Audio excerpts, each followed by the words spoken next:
മുഖ്യമന്ത്രിയായി എത്തുന്ന വി.ഡി. സതീശന് മുന്നിൽ വെല്ലുവിളികൾ ഒട്ടേറെ.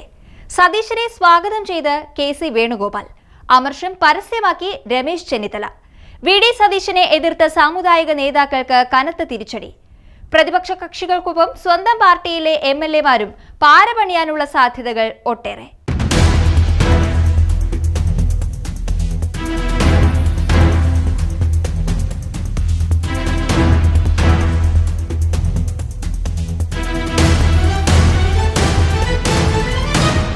ഒടുവിൽ ഹൈക്കമാൻഡ് പ്രഖ്യാപിച്ചു, മുഖ്യമന്ത്രി വി.ഡി. സതീശൻ തന്നെ. ഇതോടെ 11 ദിവസം നീണ്ട അനിശ്ചിതത്വത്തിനു കൂടി വിരാമമായി.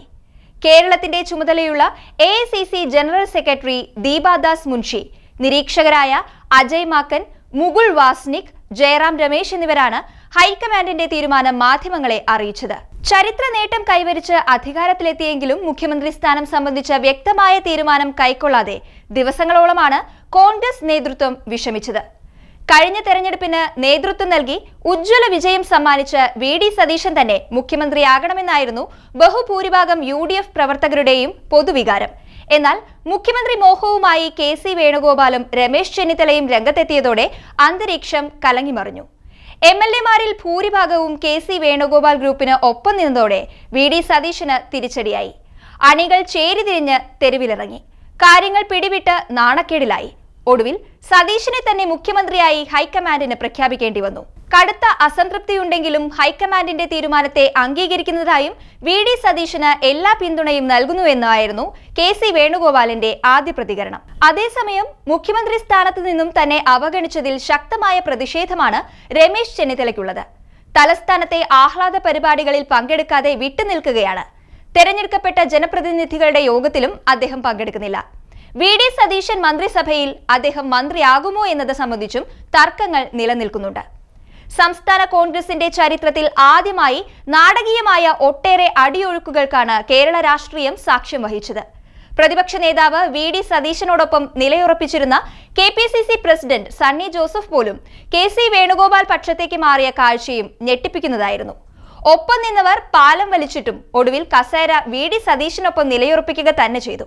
മുസ്ലിം ലീഗ് അടക്കമുള്ള ഘടകകക്ഷികൾ വി.ഡി. സതീശന് ശക്തമായ പിന്തുണയുമായി രംഗത്തെത്തിയതാണ് ഹൈക്കമാൻഡിന് മാറി ചിന്തിക്കാൻ ഇടയാക്കിയത്.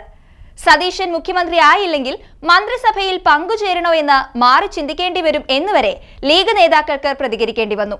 അതേസമയം കോൺഗ്രസിന്റെ വിഷയത്തിൽ ലീഗുകാർ ഇടപെടേണ്ടെന്ന കർക്കശ പ്രതികരണവുമായി വേണുഗോപാൽ വിഭാഗവും രംഗത്തെത്തി. ഇതോടെ പതിറ്റാണ്ടുകളായി നിലനിന്നിരുന്ന രമ്യമായ കോൺഗ്രസ് ലീഗ് ബന്ധത്തിലാണ് വിള്ളൽ വീണത്. എന്നാൽ മുഖ്യമന്ത്രിയായി സതീശനെ പ്രഖ്യാപിച്ചതോടെ എല്ലാ പിന്തുണയുമായി ലീഗ് അടക്കമുള്ള ഘടകകക്ഷികൾ വീണ്ടും പിന്തുണയുമായി രംഗത്തെത്തി.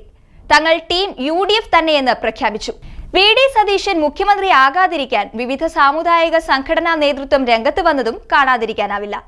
കാന്തപുരം എ.പി. അബൂബക്കർ മുസ്ലിയാരുടെ നേതൃത്വത്തിലുള്ള സുന്നി സംഘടന സതീശന് എതിരായ സമീപനമാണ് കൈക്കൊണ്ടത്. എസ്.എൻ.ഡി.പി നേതാവ് വെള്ളാപ്പള്ളിയും എൻ.എസ്.എസ് നേതാവ് സുകുമാരൻ നായരും കൈക്കൊണ്ടതും സതീശന് എതിരായ നിലപാടായിരുന്നു. എന്നാൽ ആ വിധം സാമുദായിക നേതാക്കളുടെ സമ്മർദ്ദത്തെയും അവഗണിച്ചാണ് ഹൈക്കമാൻഡ് ഒടുവിൽ വി.ഡി. സതീശനെ നിയുക്ത മുഖ്യമന്ത്രിയായി പ്രഖ്യാപിച്ചത്. അതേസമയം കെ.സി. വേണുഗോപാലിന്റെ അനുയായികൾ തങ്ങളുടെ പ്രതിഷേധം തുറന്ന് പ്രകടിപ്പിച്ചു കഴിഞ്ഞു. കെ.സി. പക്ഷ നേതാവായ റാന്നി എം.എൽ.എ പഴകുളം മധു അതിശക്ത പ്രതിഷേധവുമായി രംഗത്ത് വന്നു. പല എം.എൽ.എമാരും കോൺഗ്രസ് നേതാക്കളും വേണുഗോപാലിനെ വ്യക്തിപരമായി ആക്ഷേപിക്കുന്നുവെന്നും അത് പരിഹരിച്ചില്ലെങ്കിൽ തിരിച്ചടി ഉണ്ടാകുമെന്നാണ് പഴകുളം മധു പ്രതികരിച്ചത്. മൃഗീയ ഭൂരിപക്ഷത്തോടെയാണ് വി.ഡി. സതീശൻ അധികാരമേൽക്കുന്നതെങ്കിലും സ്വന്തം ക്യാമ്പിൽ നിന്നുപോലും ശക്തമായ വെല്ലുവിളികൾ സതീശന് നേരിടേണ്ടി വരുമെന്ന് തന്നെയാണ് അടിയൊഴുക്കുകൾ വ്യക്തമാക്കുന്നത്. പ്രതിപക്ഷ നിരയിൽ നിന്ന് ഇടതുപക്ഷവും ബി.ജെ.പിയും ഉയർത്തുന്ന വെല്ലുവിളികൾക്കൊപ്പം സ്വന്തം ക്യാമ്പിൽ നിന്നും ഉയരുന്ന കുതികാൽ വെട്ടലുകളെയും പ്രതിരോധിച്ചുകൊണ്ട് മാത്രമേ വി.ഡി. സതീശന് മുന്നോട്ടു പോകാൻ കഴിയൂ എന്ന് തന്നെയാണ് രാഷ്ട്രീയ കേന്ദ്രങ്ങൾ ചൂണ്ടിക്കാണിക്കുന്നത്. ഈ വിധം വെല്ലുവിളികളെ വി.ഡി. സതീശൻ എങ്ങനെ നേരിടുമെന്ന് തന്നെയാണ് ഏവരും ഉറ്റുനോക്കുന്നത്.